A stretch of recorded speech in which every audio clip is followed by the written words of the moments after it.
Hi, welcome friends. Telugu మిత్రులు స్వాగతం. Welcome to Saturday special. Though markets are passing through very tough times. Below 23,000 ఈ మధ్యన trade అవటం మొదలుపెట్టాయి. Below 23,000 breach కావటం అనేది it's not a good sign. అంటే ఇప్పుడు ఇంకా మొన్నటి వరకు 23,000 24,000 రేంజ్లో నడిస్తే ఇప్పుడు 23,000 అండ్ బిలో నడిచే అవకాశం ఉంది. అంటే ఇంకా ఆగిపోయిందా, ఇంకా తగ్గుతుందా? That's a question. అంటే 26,000 నుంచి 23,000కి రావటం అంటే ఇది ఇక్కడ మోర్ దెన్ 10% వెళ్ళిపోయింది. 12% రేంజ్లో ఉంది ఇప్పుడు ఫాలు. 12% రేంజ్ నుంచి 15% అంటే 15% దాకా వెళ్ళేటట్టయితే అది కొంచెం 26 అంటే 2 3 13 39 4,000 పాయింట్లు. 4,000 పాయింట్లు అంటే 22,200 అంటే 15-16%. అది ఇప్పుడు ఇంకా గేస్ చేయటం చాలా కష్టం. అది ఏ స్టేజ్కి వెళ్ళి ఆగుతుంది అనేది మనం చెప్పలేం. కానీ things are not moving in right direction. నిరవధికంగా ఎఫ్ఐఎస్ అమ్ముతూనే ఉన్నారు. మరి మోదీ గారి విజిట్ ప్రత్యేకించి ఎలాంటి పాజిటివ్ స్పందన కలిగించలేదు అని నిరూపిస్తున్నాయి. అంటే ఆర్బీఐ రేట్లు కట్ చేసినా మార్కెట్ స్పందించలేదు.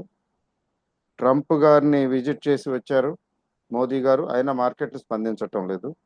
అంటే దీని అర్థం ఏంటంటే markets are not in a mood to recover. Sentiment బేరిష్గా, క్లియర్గానే బేరిష్గా ఉంది. అంటే దీని అర్థం ఏంటంటే మనం మరింతసేపు మరికొంతకాలం వేచి ఉండవలసిందే. అయితే ఫ్రెష్ బయింగ్కి ఎలా ఉంటుంది అంటే ఫ్రెష్ బయింగ్ కొంతకాలం ఆ, మరికొంతకాలం వెయిట్ చేస్తే బాగుంటుందని అనిపిస్తుంది. ఇప్పుడు మిడ్ క్యాప్ స్మాల్ క్యాప్ ఊచకోతకు వచ్చేసారు కదా. లాస్ట్ 1 మంత్లో 1.5 మంత్స్లో ఎక్కువ తగ్గింది మిడ్ క్యాప్ స్మాల్ క్యాపే. నిఫ్టీ కంటే కూడా నిఫ్టీ పెద్దగా తగ్గలేదు. గమనించారా? 23,400 500 రేంజ్ నుంచి 23,000 రేంజ్కి వచ్చింది. ఒక 400 500 పాయింట్లు మాత్రమే నిఫ్టీ తగ్గితే ఆ మేరకు స్మాల్ క్యాప్ భయంకరంగా తగ్గింది. సో దాని అర్థం ఏంటంటే ఇప్పుడు అంత త్వరగా రికవర్ కాకపోవచ్చు. అందుకే స్మాల్ క్యాప్స్లో ఇన్వెస్ట్ చేసేవాళ్ళు చాలా కేర్ఫుల్గా ఉండాలి. నేను ఎప్పుడు చెప్తూనే ఉంటా. చాలామంది స్మాల్ క్యాప్ మ్యూచువల్ ఫండ్స్లోనే పెడుతుంటారు. నన్ను అడుగుతుంటారు కూడా, sir small cap mutual fund ఫలాంది ఎలా ఉంటుంది, ఫలాంది ఎలా ఉంటుంది అని. నేను జనరల్గా చెప్పే రిప్లై ఏంటంటే స్మాల్ క్యాప్ మ్యూచువల్ ఫండ్లో కొంచెం ఎక్కువ రిటర్న్ ఎక్కువ ఉంటుందండి, జాగ్రత్తగా ఉండాలి అని. అయినా స్మాల్ క్యాప్లోనే పెడతారు, ఎందుకంటే స్మాల్ క్యాప్లో బాగా ఎక్కువ గ్రోత్ వస్తుందని. వచ్చేది నిజమే, తగ్గేటప్పుడు భయంకరంగా తగ్గేది కూడా అవే. కొన్ని అయితే అడ్రస్ లేకుండా పోతాయి. అయితే అఫ్ కోర్స్ మ్యూచువల్ ఫండ్లో పెట్టినవి అడ్రస్ లేకుండా పోవనుకోండి, 1-2 షేర్లలో పెట్టరు కదా వాళ్ళు. 50 60 100 అట్లా పెడతారు. Widely distributed, largely distributed portfolio కాబట్టి ఓవరాల్గా అంత డెఫిసిట్ కనిపించదు. మనం 10-15 షేర్లలో పెడతాము, అందులో 2 3 5 6 గాన భయంకరంగా తగ్గితే మొత్తం పోర్ట్ఫోలియో ఎగిరిపోద్ది. అంటే భయంకరంగా నెగిటివ్లోకి వెళ్ళిపోతుంది. ఇప్పుడు పోర్ట్ఫోలియోలు నెగిటివ్లో ఉన్నాయి కదా అని ఇబ్బంది పడవలసిన అవసరం లేదు. ఫ్రెష్గా కొనుక్కుంటుంటే అది తగ్గిపోతూ ఉంటాయి చూసారా, అవి చూసి ఇబ్బంది పడాలి. అలా తగ్గిపోతున్నప్పుడు కంగారు పడిపోయి యావరేజ్ చేయకూడదు. యావరేజ్ చేయవలసిన అవసరం లేదు. ఎందుకు లేదంటే మార్కెట్లు బాటమ్ అవుట్ అయ్యి బై సిగ్నల్స్ వచ్చే వరకు కూడా యావరేజ్ చేయకూడదు. తగ్గుతుంటే కాదు యావరేజ్ చేసేది, తగ్గిపోయిన తర్వాత యావరేజ్ చేయాలి. అంటే తగ్గిపోవటం అంటే ఇక ఎంత తగ్గాలో అంత తగ్గిపోయింది, ఇంకా తగ్గవలసింది ఏమి లేదు. ఆ స్టేజ్లో యావరేజ్ చేయాలి. అది చాలా చాలా ఇంపార్టెంట్. ఒకసారి లెట్ us see చార్ట్స్ చూద్దాం ఒకసారి. Will have some idea. ఇదండి weekly chart, Nifty weekly chart. Highest ఈ మధ్యకాలంలో హైయెస్ట్ ఫాల్ ఇక్కడ చూడండి, పెద్ద ఫాల్ సిగ్నల్. ఇది this is a signal for fall. ఈ క్యాండిల్ 24,800. అంతకుముందు కూడా తగ్గిందిలేండి. 24,800 వేసుకోండి. 23,500, 1,200 పాయింట్లు ఒక్క క్యాండిల్ ఒక వారంలో పడిపోయింది. అది సిగ్నల్ ఏంటంటే ఫాల్కి రాబోయే కాలంలో తగ్గుతుంది, బాగా ఇంకా తగ్గే అవకాశం ఉందని చెప్పడానికి పెద్ద ఫాల్. సో ఇక్కడ చిన్న డోజీ రికవరీ, తర్వాత కొంచెం రికవరీ, ఆ తర్వాత మళ్ళీ పడిపోయింది. ఆ తర్వాత మళ్ళీ గ్యాప్ డౌన్ డోజీ అంటే బేరిషే కదా. గ్యాప్ డౌన్ డోజీ తర్వాత కంటిన్యూషను. ఇక్కడ కొంచెం రికవరీ వచ్చింది. ఇది ఈ లాస్ట్ రికవరీ అంతే. 22,900 చిల్లర ప్రీవియస్ లో. ఏమండి ఇప్పుడు కూడా అక్కడికే వచ్చింది, సమానంగా ఉన్నాయి. ఇక్కడికి వచ్చి ఇదొకటే హోప్, క్రియేటెడ్ హోప్. తర్వాత నెక్స్ట్ వీక్ కూడా కొంచెం బాగానే ఉండి హోప్ క్రియేట్ చేసింది. ఈ వారం మొత్తం చతికిలు పడిపోయింది. సో ఈ వారం మరొక పెద్ద క్యాండిల్. మరొక పెద్ద క్యాండిల్ అంటే ఏంటి? రాబోయే కాలంలో ఇంకా తగ్గొచ్చు కదా అని చెప్పడం. ఇంతగా పెద్ద పెద్ద క్యాండిల్స్ రావటం అనేది నాట్ ఎ గుడ్ సైన్. అయితే టెక్నికల్గా చూస్తే ఈ రెండు క్యాండిల్స్ చూడండి. అఫ్కోర్స్ కన్సిక్యూటివ్ క్యాండిల్స్ కాదు, మధ్యలో ఒకటి ఉంది. ఈ రెండు క్యాండిల్స్ చూస్తే సమాంతరంగా అంటే డబుల్ బాటమ్ చూపిస్తున్నాయి.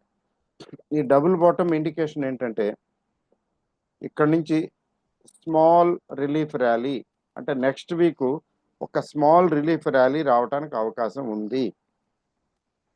అయితే ఆ స్మాల్ రిలీఫ్ ర్యాలీ రికవరీగా పరిణమిస్తుందా, రికవరీ అవుతుందా, లేకపోతే ఊరికే టెంపరీగా స్మాల్ రిలీఫ్ ర్యాలీ వచ్చి మళ్ళీ నార్మల్గా పడిపోతుందా? ఇది చాలా కష్టం చెప్తాం. అయితే స్మాల్ రిలీఫ్ ర్యాలీ మాత్రం చెప్పచ్చు. స్మాల్ రిలీఫ్ ర్యాలీ అనొచ్చు, లేకపోతే పుల్ బ్యాక్ అనొచ్చు.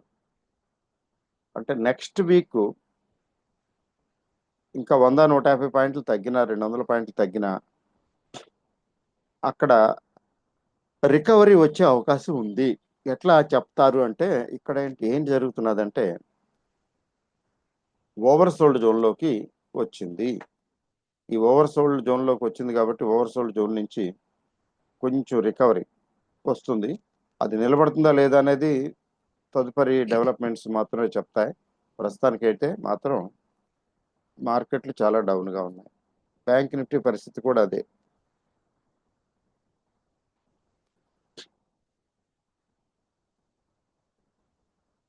చూడండి, బ్యాంక్ నిఫ్టీ పరిస్థితి కూడా అదే.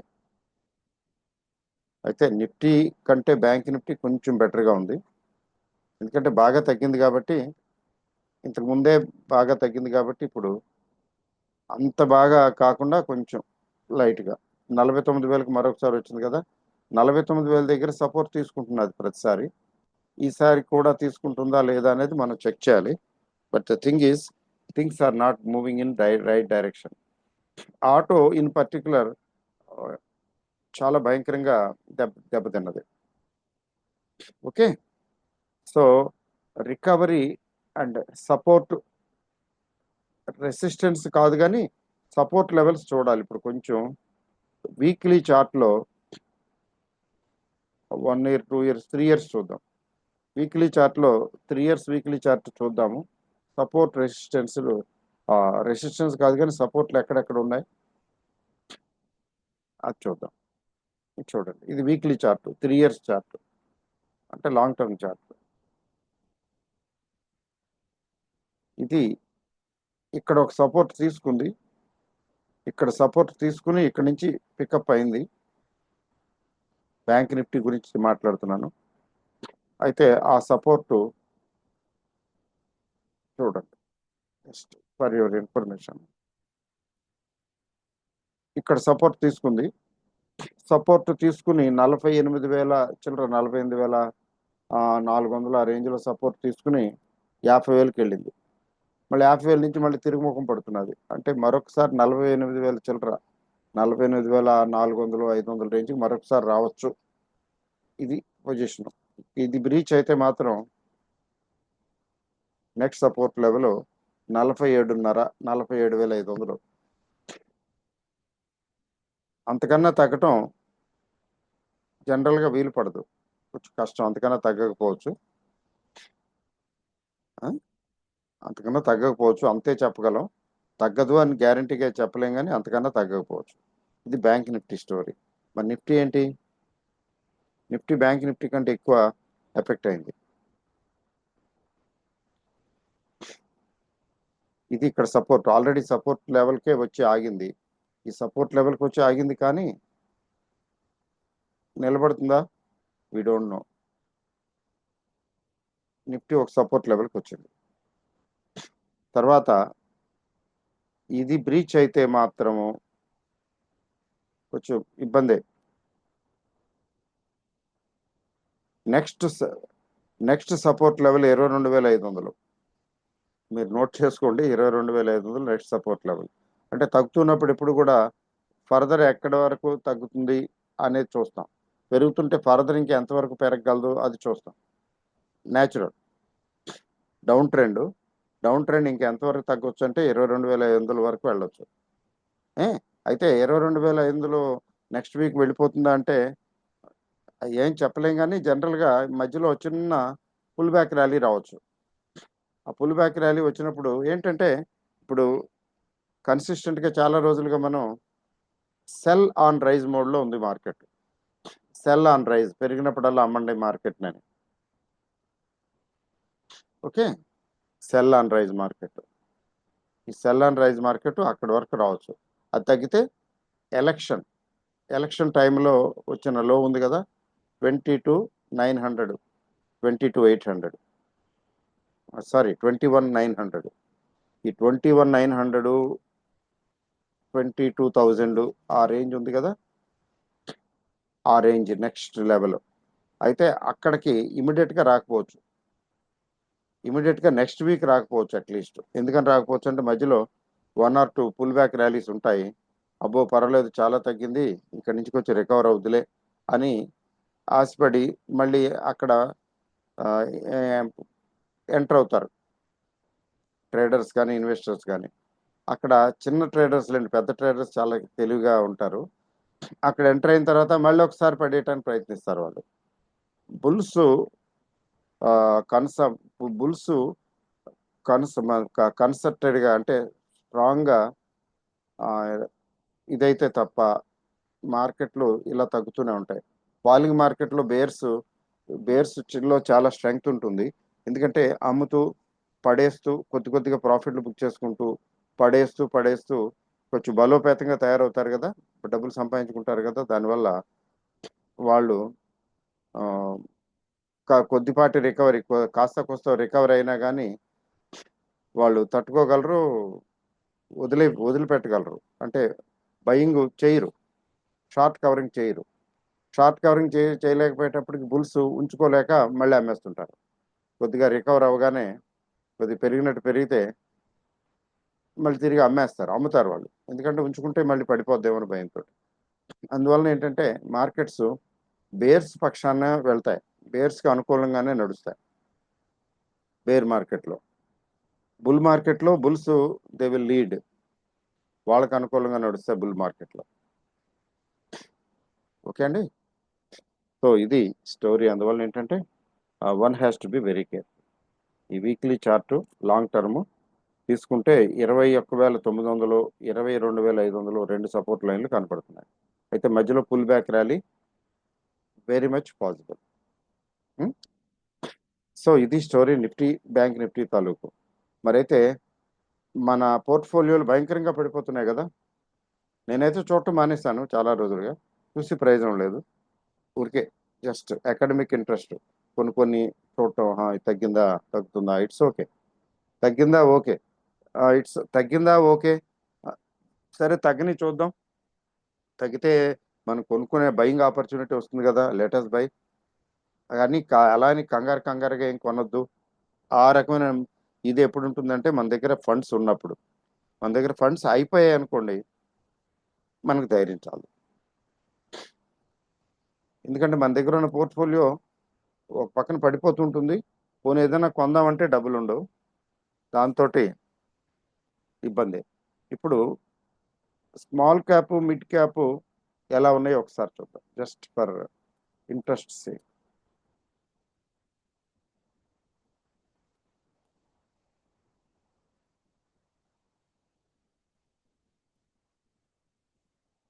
స్మాల్ క్యాప్ మిడ్ క్యాప్ ఈ మధ్య కాలంలో సెకండ్ ఫేజ్ ఎప్పుడైతే పట్టడం మొదలు పెట్టిందో, స్మాల్ క్యాప్ మిడ్ క్యాప్ కొంచెం ఎక్కువ యాక్సలరేటెడ్, అంటే ఎక్కువ వేగంగా పడిపోవటం మొదలుపెట్టినాయి. ఎందుకు అలా జరుగుతున్నాయంటే మార్కెట్లో ఫియర్ ఎప్పుడైతే మొదలవుతుందో అప్పుడు ఎక్కువగా తగ్గేది స్మాల్ అండ్ మిడ్ క్యాప్సే. 22,929 నిఫ్టీ, ఓకే. 800 చిల్లరకు కూడా వచ్చింది, అక్కడి నుంచి కొద్దిగా రికవర్ అయింది. చూడటానికి 1 or 2 పాయింట్సే కానీ 102 పాయింట్స్ మాత్రమే తగ్గింది, కానీ ఇది చాలా భయపెట్టింది. ఇక్కడ ఈ ఇండిసెస్లో స్మాల్ మిడ్ చూద్దాం, సెక్టరల్ చూడద్దు, అవసరం లేదు. ఇప్పుడు స్మాల్ క్యాప్ చూద్దాం. 566, 3.55% స్మాల్ క్యాప్ అండి. నిఫ్టీ ఏమో 1% కూడా తగ్గలేదు. మరొకసారి చూపిస్తాను.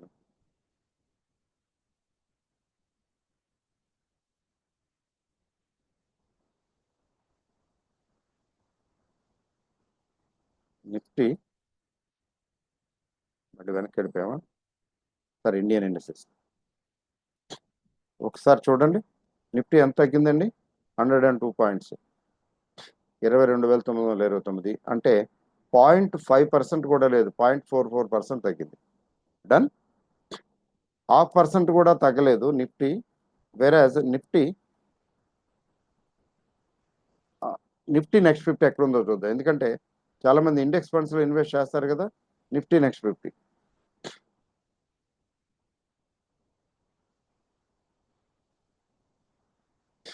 ఇక్కడ 2.28% తగ్గింది. చూసారా ఆ రెండింటికి వ్యత్యాసం ఏంటి? నిఫ్టీ నెక్స్ట్ 50 స్టార్టింగ్ లో మార్కెట్లు తగ్గుతుంటే నార్మల్ గా తగ్గినప్పుడు పెద్దగా తగ్గవు,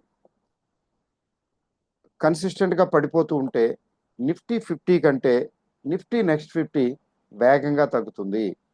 అంటే నిఫ్టీ నెక్స్ట్ 50లో ఇండెక్స్ ఫండ్స్ లో పెట్టడం అనేది చెప్పడానికి కారణం కూడా ఇదే. ఎందుకంటే తగ్గేటప్పుడు బాగా ఎక్కువగా తగ్గుతాయి, కానీ పెరిగేటప్పుడు కూడా నిఫ్టీ కంటే ఎక్కువ వేగంగా పెరుగుతాయి. మరి అయితే మిడ్ క్యాప్ స్మాల్ క్యాప్ ఇంకా పెరుగుతాయి కదండి వేగంగా. అంటే సారీ, నిఫ్టీ నెక్స్ట్ 50లో ఉన్న కంపెనీలు తాలూకు స్టాండర్డ్, మంచి స్టాండర్డ్ ఉన్న కంపెనీస్ ఇది మోస్ట్లీ. అంతేగాని మిడ్ క్యాప్ స్మాల్ క్యాప్ అంత స్టాండర్డ్ కంపెనీస్ కాదు, అంతగా రాలా. చూడండి ఇక్కడ ABB, Adani green, Adani power, Adani గ్రూపే కాకుండా నిఫ్టీ నెక్స్ట్ 50లోకి వచ్చేసినాయి అదానీ గ్రూప్ షేర్లు. Ambuja cements, avenue super mart అంటే DMart, Bajaj holdings, bank of Baroda, BEL, Canara bank, Chola finance investment, Divi's lab, DLF, GAIL, Dabur India. అంటే చూసారా ఎలాంటి స్టాక్స్ అండి ఇవి?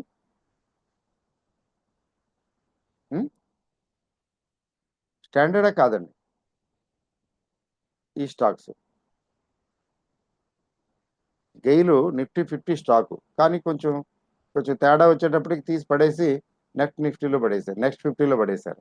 కానీ ఇవి స్టాండర్డ్ ఉన్న కంపెనీలు వేసాయి కాబట్టి పికప్ అవుతాయి. అందుకని ఇండెక్స్ ఫండ్స్లో ఇన్వెస్ట్ చేసే వాళ్ళు నిఫ్టీ నెక్స్ట్ 50లో పెడితే ఎలా ఉంటుందంటే బాగుంటుంది. రిస్క్ రిటర్న్ కూడా ఎక్కువ ఉంటుంది. దానికి ఇది బెస్ట్ ఎగ్జాంపుల్. సరే, ఇప్పుడు ఇంకా నిఫ్టీ మిడ్ క్యాప్ చూద్దాం. Nifty mid cap 100 2.41%. అంటే అంటే నిఫ్టీ నెక్స్ట్ 50 కంటే కొంచెం ఎక్కువ తగ్గింది కదా. 49,654. దీని గ్రాఫ్ కూడా చూద్దామండి.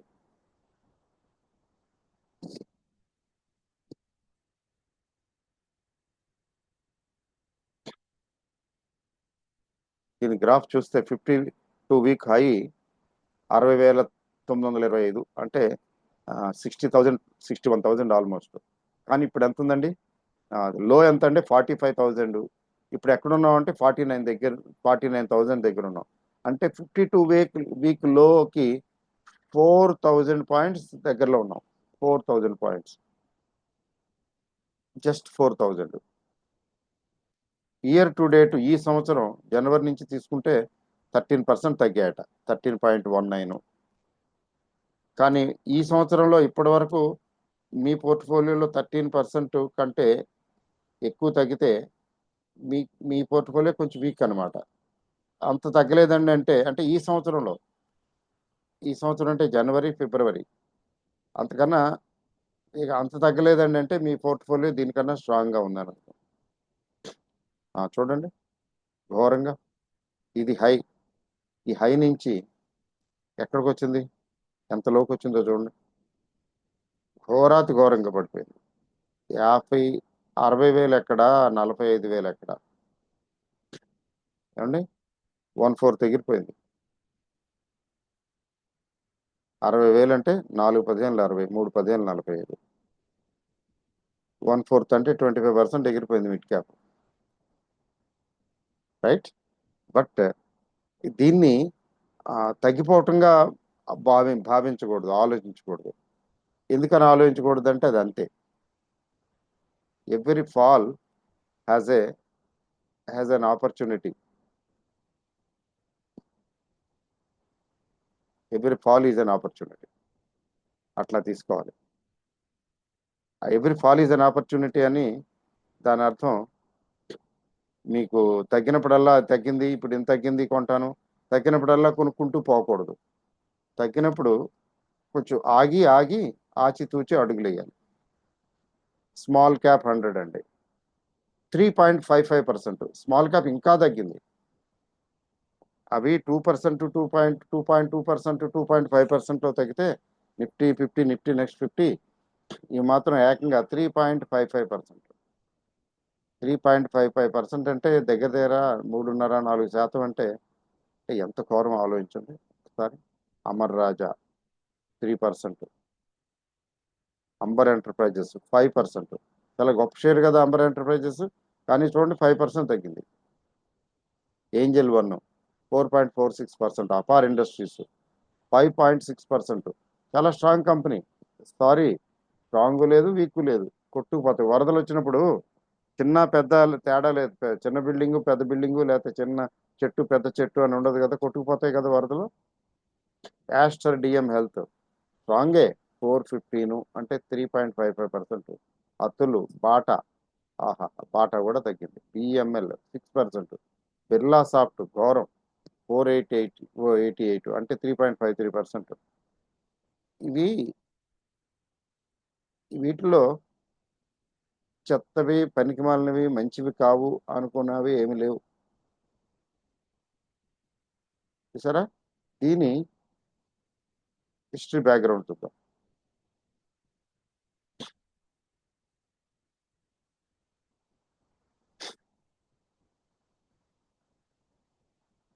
హిస్టరీ బ్యాక్గ్రౌండ్ తీసుకుంటే జనవరి ఫిబ్రవరి ఇంకా పూర్తవలా, సగమే అయింది. ఇయర్ టు డేటు 18% తగ్గిందండి. ఈ ఒక్క 2 నెల 15 రోజుల్లో 18%. అంటే ఒక్కసారి ఆలోచించండి. లాస్ట్ 1 మంత్ వద్దు, లాస్ట్ 3 మంత్స్ చూద్దాం. 12%. లాస్ట్ 3 మంత్స్లో 12%. లాస్ట్ 1.5 మంత్స్లో 18%. అంటే ఈ మధ్య కాలంలో ఎక్కువ తగ్గాయి అనమాట.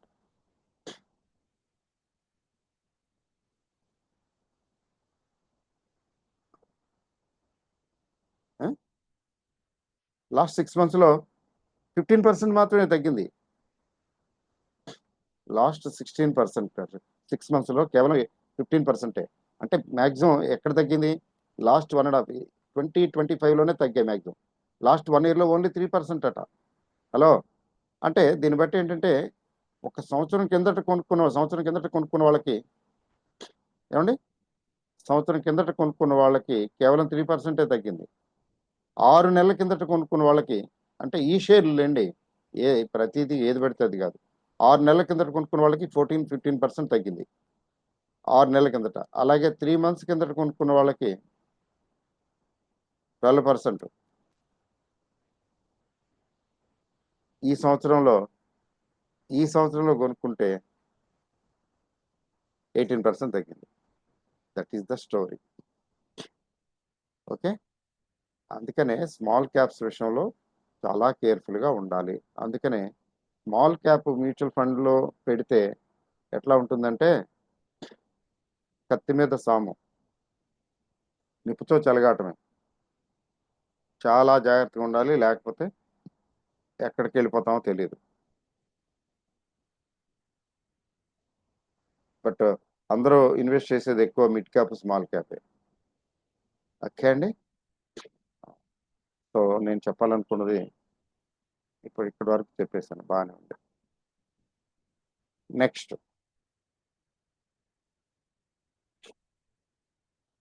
మరి కిమ్ కర్తవ్యం అంటే ఇండివిజువల్ స్టాక్స్లో ఇన్వెస్ట్ చేయడానికి ఇంకా ఆలోచిస్తూ ఉండాలి. ఇంకా వెయిట్ చేయండి, వెయిట్ చేసి చూడండి. తర్వాత నిఫ్టీలో స్మాల్ క్యాప్, మిడ్ క్యాప్లో తగ్గినంత బాగా అదే ఈ Nifty next 50 mid cap, small క్యాప్లో తగ్గినంత వేగంగా నిఫ్టీలో తగ్గటం లేదు. కారణం ఏంటి చెప్పగలరా? నిఫ్టీకి ఒక లిమిటేషన్ ఉంటుంది, ఒక స్థాయి వరకు ఓకే, మరీ తగ్గదు. దానికి ఎగ్జాంపుల్ ఇదే, ఇవాళ 0.5% కంటే ఎక్కువ తగ్గలేదు. బట్ ఆఫ్టర్ దట్ మిగిలినవి మాత్రం తగ్గాయి బాగా. సో పాయింట్ నెంబర్ 1, మార్కెట్లు ఇంకా బాటమ్ అవుట్ అవ్వలేదు. ఈ వీక్లో చిన్న రిలీఫ్ ర్యాలీ రావచ్చు. అంత మాత్రానికి ఇంకా పెరిగిపోతుంది అని భావించొద్దు, నమ్మొద్దు. నిజంగా పెరిగితే మంచిదే, పెరగనివ్వండి, చూద్దాం. రికవరీ అనుకోకుండా స్మాల్ పుల్ బ్యాక్ ర్యాలీ అని మాత్రమే అనుకుంటే మంచిది. తర్వాత నిఫ్టీ 50 కంటే నిఫ్టీ నెక్స్ట్ 50 ఎక్కువ తగ్గుతున్నది కదా. సో ఈ స్టేజ్లో ఆల్మోస్ట్ ఎండ్కి వచ్చింది లేండి. ఇంకా ఫాలు ఇంకా 20% వెళ్ళిపోతుంది. ఎవరో మార్నింగ్ ఫోన్ చేసి చెప్తున్నారు, ఎవరో చెప్పారట 10 సంవత్సరాలు ఇలాగే పడిపోయి ఉంటుంది పడుతుంది మార్కెట్ అని. Mid cap, small cap Govinda Govinda. అది ఇట్లాంటి ఫాలింగ్ మార్కెట్లో వీళ్ళు ఉంటారు, చాలా భయపెట్టేవాళ్ళు, భయభ్రాంతులకు గురి చేసేవాళ్ళు ఉంటారు.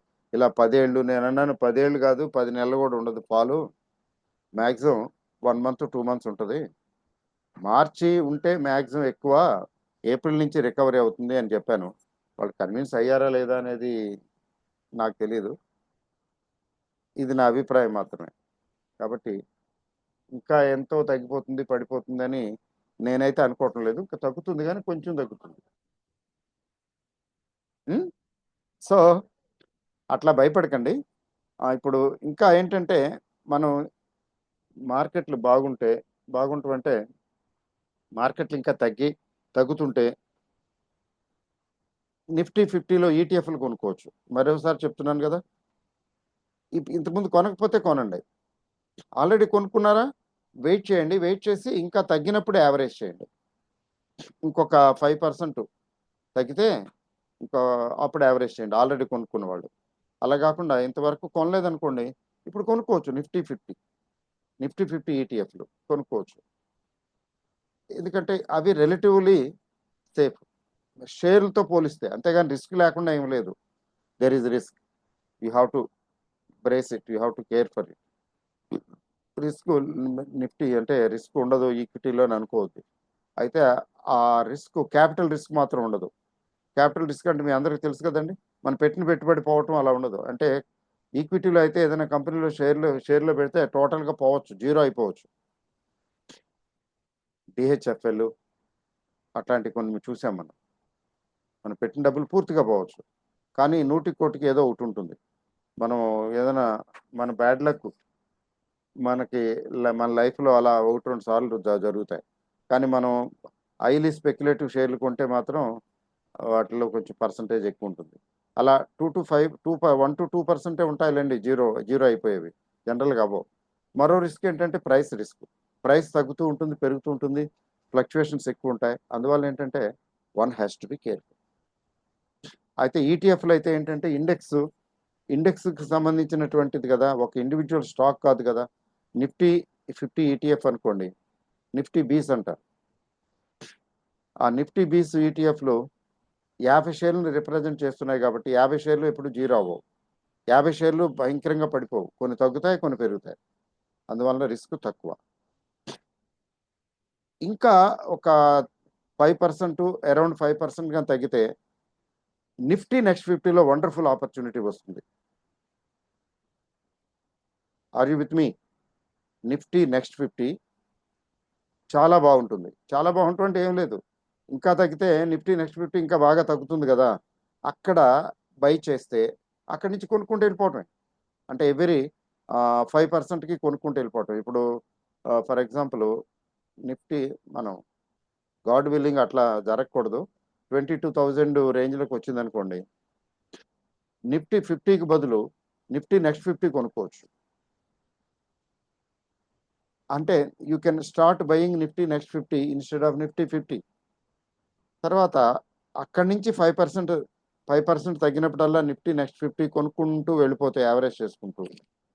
అంటే యావరేజ్ చేసుకోవడానికి ఈ ఈటీఎఫ్లు పనికొస్తాయి, ఇండివిజువల్ స్టాక్స్ కాదు. ఇండివిజువల్ స్టాక్స్ అయితే మీకు మిడ్ క్యాప్ అయితే 20-25% తగ్గితే తప్ప యావరేజ్ చేయకూడదు ఇలాంటి మార్కెట్లో, 20-25%. అదే ఈటీఎఫ్ అయితే 5% తగ్గితే చాలు, మీరు యావరేజ్ చేయొచ్చు. రెంట్కి తేడా అదే, రిస్క్ రిటర్న్ లో అంత వ్యత్యాసం ఉంటుంది.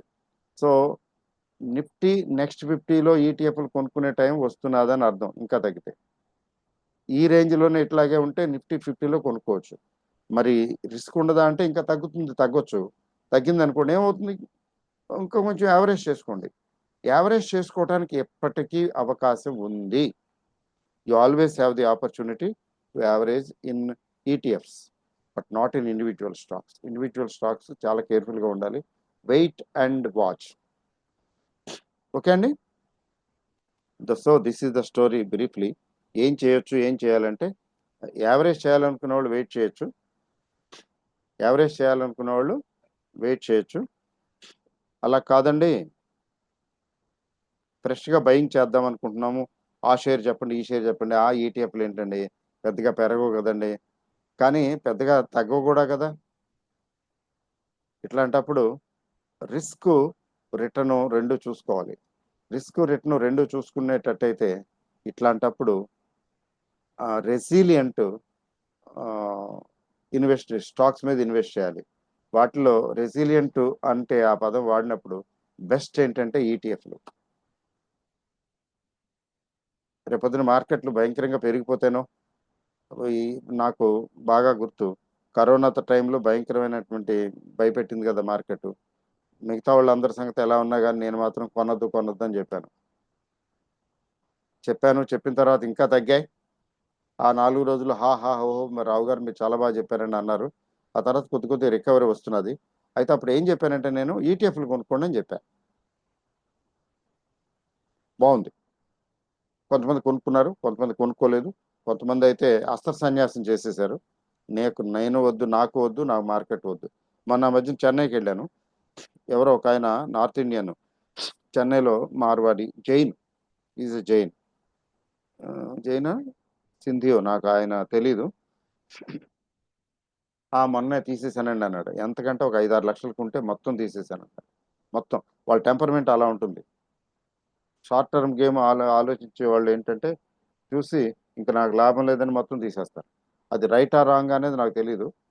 ఆయన తీసేసిన తర్వాత ఇంకా తగ్గింది. మార్కెట్. గుడ్డే కదా. ఒక 20,000 25,000 తేడా వచ్చి ఉంటుంది. 5 లక్షలకి అమ్మాడు అనుకుందాం, ఇప్పుడు 4,70,000కో 4,65,000కో వస్తాయి అవన్నీ కొనుక్కుంటే. కానీ తిరిగి కొనుక్కుంటాడండి కొండ. ఇంకా తగ్గుతుందేమో, ఎందుకులే నాకెందుకులే అని ఊరుకుంటాడు. కొన్నాళ్ళు పోయిన తర్వాత 3 నెలలు, 4 నెలలు, 5 నెలలు, 6 నెలల తర్వాత అతను 5 లక్షలకి ఏదైతే తీసేసాడో, ఏవైతే తీసాడో అవి 6 లక్షలు, 5.5 లక్షలు అవుతాయి. అయినా లెక్క చేయడు, పట్టించుకోడు. ఏంటి మార్కెట్ అది ఇదని ఏదో చెప్తాడు. ఇక సంవత్సరం, సంవత్సరంన్నర, 2 సంవత్సరాలు పోయేటప్పటికి అది డబుల్ అయి కూర్చుంటుంది ఆల్మోస్ట్. అవే షేర్లు ఇప్పుడు కొనాలంటే 8 లక్షలు, 9 లక్షలు అవసరం అవుతాయి. చూస్తూ ఉంటాడు అంతే. అలా చూస్తూ చూస్తూ ఉంటాడు. అది ఇంకా డబుల్ ట్రిపుల్ అయిపోతాయి టైం గడిచే కొద్దీ. Is at the receiving end, అంతే. చూడటమే, ఇంకా అంతకని చేయగలిగింది ఏం లేదు. కాబట్టి ఇప్పుడు అమ్మేస్తాను, మళ్ళీ నెక్స్ట్ కొనేస్తాను అనుకుంటాం కదా, జనరల్గా కొనలేం. అందుకని హోల్డ్ చేయటమే, ఉన్నవి హోల్డ్ చేయటమే. పడిపోయేటప్పుడు, భయంకరంగా పడుతున్నప్పుడు అమ్ముకోవటం అలసిన అవసరం లేదు. డబ్బులుంటే కొంచెం కొంచెం యాడ్ చేసుకుంటాం, లేకపోతే లేదు. నేను కరోనా స్టోరీ చెప్తున్నాను కదా, అక్కడ అదే జరిగింది. యాక్చువల్గా కొంచెం ఆ కరోనా టైంలో మాత్రం స్పీడ్గా వచ్చింది రికవరీ. మామూలుగా వచ్చే రికవరీ కంటే రికవరీ కొంచెం స్పీడ్గా ఉంది.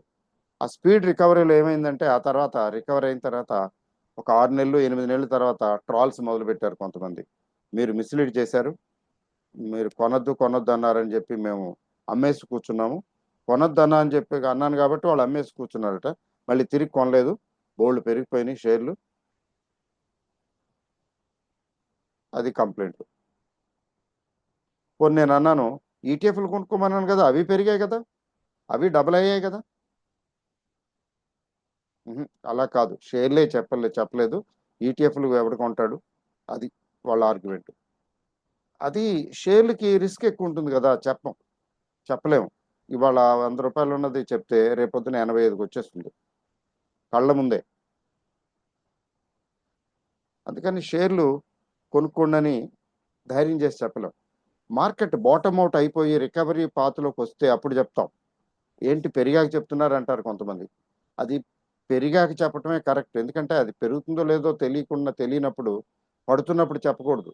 పడుతున్నప్పుడు చెప్తే ఏంటంటే ఫాలింగ్ నైఫ్ అప్రోచ్ అంటారు దాన్ని. పడుతున్నప్పుడు చెప్పకూడదు. ఇప్పుడు పడుతున్నది, నేను ఇది కొనుక్కోండి, అది కొనుక్కోండి అని చెప్పలేను, చెప్పకూడదు. పెరుగుతుంటే ఎస్, పెరగటం మొదలు పెడితే డిసైసివ్గా కన్ఫర్మ్ అయితే అప్పుడు చెప్పొచ్చు. ఆ తర్వాత కొంత టైం పోయిన తర్వాత కొద్ది కొద్దిగా అది కొనుక్కోవాలి, ఇది కొనుక్కోవాలని చెప్పానులేండి. కానీ ఇప్పటికే లేట్ అయిపోయింది, అప్పుడు చెప్పుంటే చాలా బాగుండేది అని కొంతమంది ఆర్గ్యుమెంట్. అది ప్రాక్టికల్లీ వీలు పడదు. ఇప్పుడు ఈ తగ్గేవన్నీ కూడా మళ్ళీ రికవర్ అవుతాయి, 90% రికవర్ అవుతాయి. కానీ పేషెన్స్ ఉండాలి కదా. ఇప్పుడు అపార్ ఇండస్ట్రీస్ 10,000 పైనే వెళ్ళిపోయినట్టుంది, చాలా మంచి షేరు. అపార్ ఇండస్ట్రీస్ వాళ్ళ చూస్తే 5% తగ్గింది నిన్న, 6,000కి ఎంతకో వచ్చింది. అంత మాత్రానికి అపార్ ఇండస్ట్రీస్ పనికిమాలిన షేరా, చెత్త షేరా? టాటా ఎలక్సీ తీసుకోండి, లేకపోతే పర్సిస్టెంట్ సిస్టమ్స్ తీసుకోండి, ఇవి కొంచెం పర్లేదు అనుకుంటాను. చూద్దాం, out of interest. Tata Elxsi, persistent సిస్టమ్సే కదా.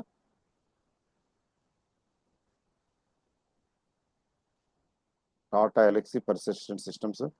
అంటే నేను ఎందుకు చెప్తున్నాను అంటే, 1 ఇయర్ 9 మంత్స్ తీసుకుంటానండి. 1 ఇయర్ 1 ఇయర్ 1 ఇయర్ తీసుకున్నప్పుడు డైలీ తీసుకుంటాను.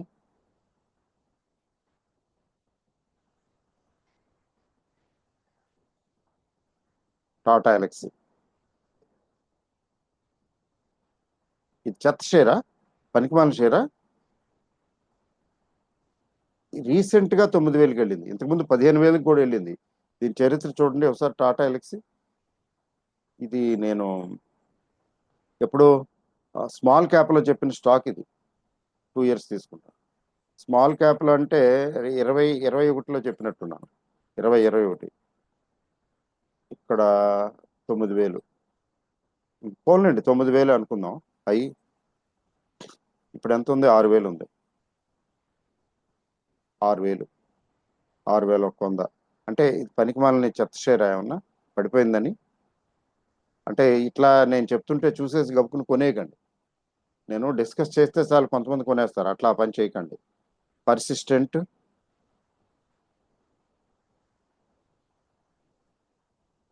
పర్సిస్టెంట్ అదేంటది?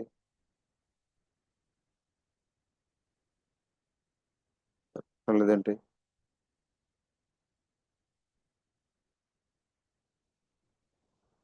అలా కూడా ఉంటుందా? పర్సిస్టెంట్. ఓహో!